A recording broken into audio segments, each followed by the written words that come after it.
Hello, everyone, and welcome to this episode of Ignition Time. Things are heating up in DC over the fate of the $3.5 trillion stimulus bill.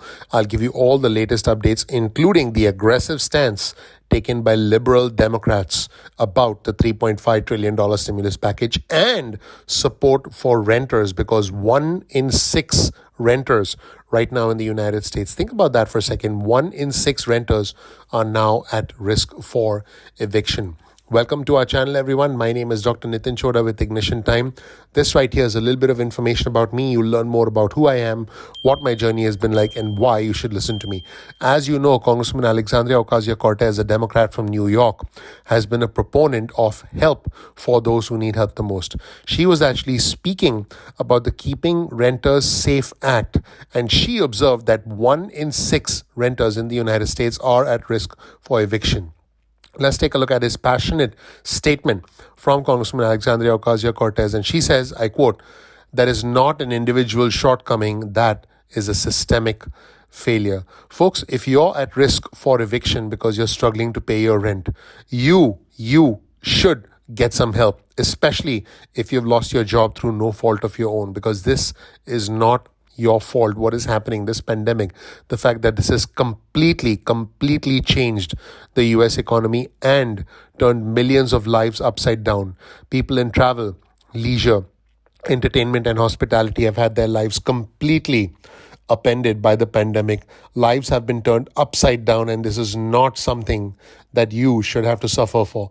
Let's take a look at this quote from Congresswoman Alexandria Ocasio-Cortez talking about the fact that 1 in 6 renters in the United States are at risk for eviction, and the fact that this is not an individual shortcoming. This, indeed, is a systemic failure. Let's roll the tape and check out Congresswoman Alexandria Ocasio-Cortez. Let's watch.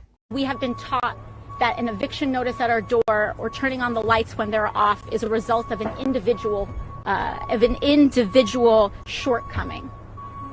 When we're talking about 1 in 6 renters in this country facing the street, 11 million people in the United States, that's more than the entire population of New York City, being evicted overnight, that is not an individual shortcoming, that is a systemic failure. That's right. And so when we talk about folks being kicked out in the street, it is not them who should be feeling shamed. It is this institution that should be feeling shame.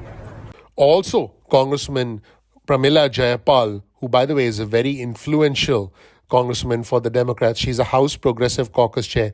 And she was speaking with CNN's Jake Tapper, and she said this, I quote, she said more than half of her members, more than half of the Democrats in the House Progressive Caucus will vote against the $1 trillion bipartisan infrastructure plan on the 27th of September, which is around the corner, if it's not accompanied with the $3.5 trillion reconciliation bill. Folks, this is a hardline position from the liberal Democrats, basically saying, hey, we need the $1 trillion bipartisan bill, and in addition to that, we need the $3.5 trillion reconciliation bill.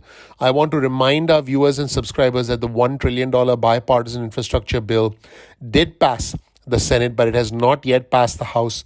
And these House Democrats, and by the way, the Democrats control the House, are saying that they will not vote. Liberal House Democrats are saying they will not vote for the bipartisan infrastructure agreement if it's not accompanied by the $3.5 trillion reconciliation bill. This is basically a take it or leave it approach from the liberal Democrats. And I can tell you that conservative Democrats, like the one and only Joe Manchin from West Virginia and Senator Kristen Sinema from Arizona, have said they are not in favor of the $3.5 trillion bill. This is going to come down to a high-stakes negotiation between all the Democrats, between the liberal Democrats like Congresswoman Alexandria Ocasio-Cortez on the House side, along with Congressman Pramila Jayapal on the House side, and the independent from Vermont, the one and only Bernie Sanders on the Senate side. And on the other side, we have Joe Manchin and Kristen Sinema, whose votes are absolutely crucial for the passage of the $3.5 trillion reconciliation bill. And I can tell you that I don't think the Democrats will see a $3.5 trillion reconciliation bill, despite what Congresswoman Pramila Jayapal is saying.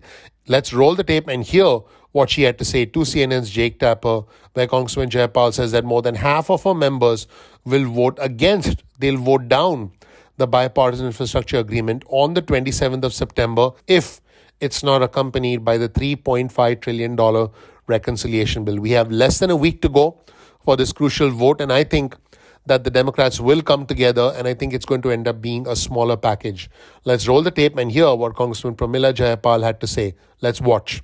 How many members are there of the House Democratic Progressive Caucus? There are 96 members, and over half are absolutely committed to making sure we deliver both bills at the same time. So 48 Democrats will vote against the House infrastructure bill if it does not come with the budget reconciliation package. Is that right? More than half of our members will vote for both bills. And this was the deal, Jake, that came out of the Senate when progressive senators passed the bipartisan bill in the Senate. It was on the specific understanding and commitment that both bills would move together. And so now we want to make sure that both bills are moving together, and we're going to hold to that commitment. And so, yes, more than half our members will not move the bipartisan bill without the reconciliation bill being passed. So there you have it, everyone. The battle between the liberal Democrats, Congressman Alexandria Ocasio-Cortez and Congressman Pramila Jayapal on one side, and the conservative Democrats, Joe Manchin from West Virginia and Senator Kristen Sinema from Arizona on the other side.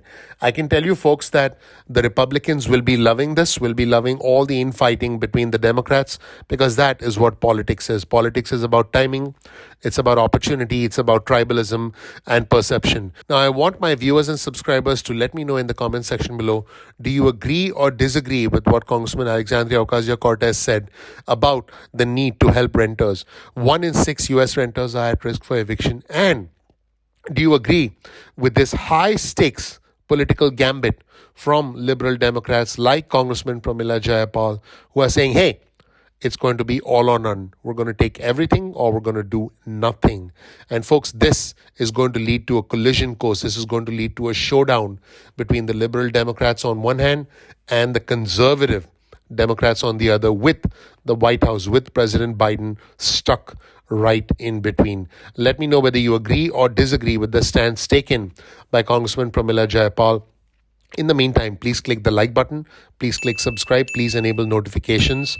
My name is Dr. Nitin Chhoda with Ignition Time. If you're new to our channel, make sure you check out my introductory video. Here it is once again.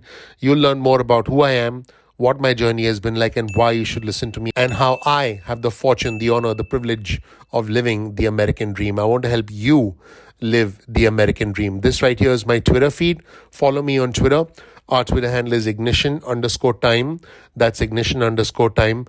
Thank you so much for watching. I appreciate you. I'm looking forward to seeing you in the next episode of Ignition Time. Take care. Bye.